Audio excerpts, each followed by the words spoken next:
Hello everyone, welcome to another cooking blog. ఈరోజు మనం ఎంతో టేస్టీగా ఉండే చికెన్ కర్రీ చేసుకుందాం.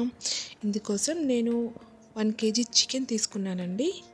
అందులో కొద్దిగా పసుపు, 2 teaspoons కారం వేసాను నేను. ఇంకా ధనియాల పొడి, కొద్దిగా గరం మసాలా, కొద్దిగా ఉప్పు. ఇవన్నీ జస్ట్ టేస్ట్ అండి. ఎవరెంత తింటారో అంతవరకే వేసుకోవచ్చు. పర్టికులర్గా ఇంతే వేసుకోవాలని రూల్ ఏం లేదు. ఇంకా కర్డ్ ఇవన్నీ వేసి బాగా మిక్స్ చేసుకొని అట్లీస్ట్ ఒక 15 minutes అయినా నాననివ్వాలి. ఇప్పుడు ఇంకొక చిన్న బౌల్ తీసుకొని అందులో పెరుగు, ఉప్పు, పసుపు, కారం, కొంచెం గరం మసాలా, ధనియాల పొడి, అల్లం పేస్ట్, ఇంకా కొత్తిమీర వేసుకొని మిక్స్ చేసి పక్కన పెట్టేసుకోవాలి. ఇది ఏ కర్రీస్ అయినా కూడా ఉప్పు కారాలు అనేటివి కొంతమంది ఎక్కువ తింటారు, కొంతమంది తక్కువ తింటారు. అది వారి వారి ఇష్టాన్ని బట్టి ఉంటుంది. కానీ ప్రతి ఒక్కరు పర్టికులర్గా ఇంతే వేసుకోండి అంటే వాళ్ళు చెప్పినట్టు వేసుకుంటాము. కొంతమందికి అది ఎక్కువ కావచ్చు, కొంతమంది తక్కువ కావచ్చు. సో వీడియోలో ఎలాగో ఇంగ్రీడియంట్స్ కనిపిస్తుంటాయి కాబట్టి మన టేస్ట్కి తగినంత వేసుకుంటే సరిపోతుంది, అంతే. ఇప్పుడు ఒక ప్యాన్ తీసుకొని 2 నుండి 3 చెంచాల వరకు నూనె వేసుకొని ఒక 2 పెద్ద సైజు ఉల్లిపాయలు ఇలా పొడవుగా కోసేసుకొని వాటిని వేయించుకోవాలి. మొత్తం బ్రౌన్ కలర్ వచ్చేంత వరకు వేయించుకోవాలండి. చక్కగా మాడిపోకుండా దగ్గరుండి స్లో ఫ్లేమ్లో పెట్టేసి వేయించుకోవాలి. ఇలా ఉల్లిపాయలు వేగుతున్నప్పుడు కొన్ని జీడిపప్పు, ఇంకా బాదం పప్పు వేసుకోవాలి. అవి కూడా కొద్దిగా వేయించుకోవాలి. కొన్ని అంటే అవి ఒక 10, ఇవి ఒక 10 వేసుకుంటే చాలు. ఇవి ఓన్లీ ఆప్షన్ మాత్రమే, లేకపోతే వదిలేయచ్చు, పర్లేదు. లేదు వీటికి బదులుగా అంటే వేరుశనగపప్పు వేసుకోవచ్చు. వేరుశనగపప్పు అంటే కొంతమంది పల్లీలు అంటారు కదా, అవి కూడా వేసుకొని వేయించుకోవచ్చు ఇలాగే. వీటికి బదులుగా ఇన్ కేస్ లేకపోతే, ఒకవేళ వేయకపోయినా పర్వాలేదు. ఇప్పుడు వీటన్నిటిని చల్లార్చిన తర్వాత మిక్సీ జార్లోకి తీసుకొని ఒక 2, లేదంటే మన టేస్ట్కు పులుపు అనిపిస్తుందంటే ఒక్కటైనా సరే టమోటా వేసేసుకొని పచ్చిదే మిక్స్ చేసేసుకోవాలి. ఇలా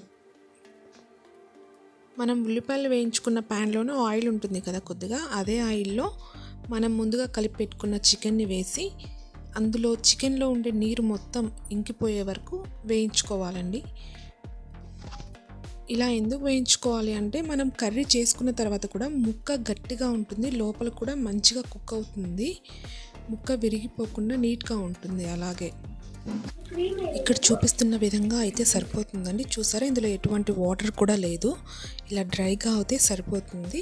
ఇప్పుడు ఒక ప్యాన్ తీసుకొని కొంచెం పెద్దగా ఉండేది, అందులో కొద్దిగా ఆయిల్, ఎక్కువ ఆయిల్ ఏం పడదు, కొంచెమే పడుతుంది ఇప్పుడు, ఎందుకంటే అవన్నీ ఆయిల్లో మనం వేయించాం కాబట్టి. ముందుగా మిక్స్ చేసుకున్న పెరుగుతో మిక్స్ చేసాం కదా ఆ మిక్చర్, ఇంకా మనం గ్రైండ్ చేసుకున్నాం కదా ఆనియన్స్, అది 2 వేసి వేయించుకోవాలి. మిక్సీలో వేసిన దాంట్లో మనం టమోటా వేసాం కాబట్టి, టమోటాని మనం ముందుగానే ఫ్రై చేయలేదు కాబట్టి అది పచ్చివాసన వస్తుంది. ఒక 1 to 2 minutes వేస్తే సరిపోతుంది, ఆ వాసన పోతుంది కదా. అలాగే పెరుగుతో మిక్స్ చేసుకున్నాం కదా, ఆ మిక్స్ కూడా దీంట్లోనే వేసేసి కలిపేసుకోవాలి నీట్గా. కొంచెం ఒక 2 నిమిషాలు దాన్ని బాగా కలిపేస్తే సరిపోతుంది. ఆయిల్తో మిక్స్ అవుతుంది, అలాగే పచ్చివాసన ఏమైనా ఉంటే కూడా పోతుంది. కాబట్టి మిక్సీ జార్లో నుంచి అంతా వేసిన తర్వాత ఒక 1/2 glass వాటర్ మిక్సీ జార్లో పోసేసుకొని, మొత్తం ఉంటుంది కదా ఇంకా ఎక్స్ట్రాగా, అది కూడా మొత్తం ఇందులోనే వేసేసుకుంటే సరిపోతుంది. మనకి ఇంకా ఆ వాటరే సరిపోతుంది, మరి మళ్ళీ ఎక్స్ట్రా వాటర్ యాడ్ చేయాల్సిన అవసరం కూడా లేదు ఇందులో. ఇంకా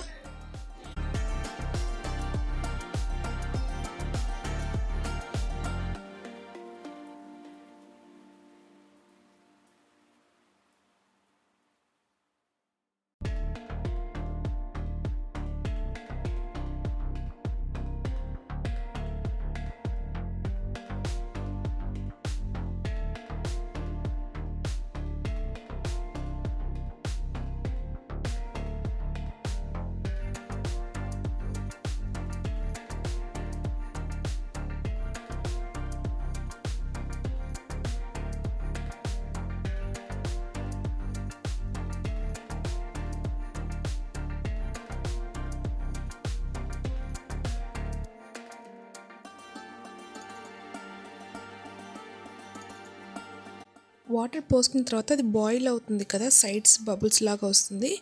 ఆ టైంలో మనము ముందుగా ఫ్రై చేసి పెట్టుకున్న చికెన్ మొత్తం యాడ్ చేసేసుకొని, ఏదైనా ఉప్పు కారం మీకు సరిపోకపోతే ఇన్ కేస్ ఇప్పుడు యాడ్ చేసేసుకోవచ్చు. యాడ్ చేసుకొని మూత పెట్టేసి 10 to 15 మినిట్స్ స్లో ఫ్లేమ్లో అలాగే వదిలేసేయండి. ఇంకా మీరు దాన్ని ఏమీ కదిలించాల్సిన అవసరం కూడా లేదు. 10 నుండి 15 నిమిషాలు చిన్న మంట మీద ఉడకనివ్వండి. ముక్క మెత్తగాను ఉంటుంది, ఇంకా గ్రేవీ కూడా మీకు చక్కగా ఉడికిపోతుంది. కాబట్టి ఇలా ఒకసారి ట్రై చేసి చూడండి, మీకు తప్పకుండా నచ్చుతుంది. రైస్కైనా ఇంకా చపాతీకైనా కూడా చాలా బాగుంటుందండి. కొంచెం ప్రాసెస్ ఉండొచ్చు, కానీ ఎంత ఓపిక చేసుకుంటే అంత టేస్ట్ కూడా ఉంటుంది కదా. డెఫినెట్గా ట్రై చేసి చూడండి. ఈ రెసిపీ మీకు నచ్చినట్టయితే please like, share and subscribe to my channel. Next Sunday మరొక కుకింగ్ వీడియోతో మళ్ళీ కలుద్దాం. అప్పటి వరకు బాయ్ మరి.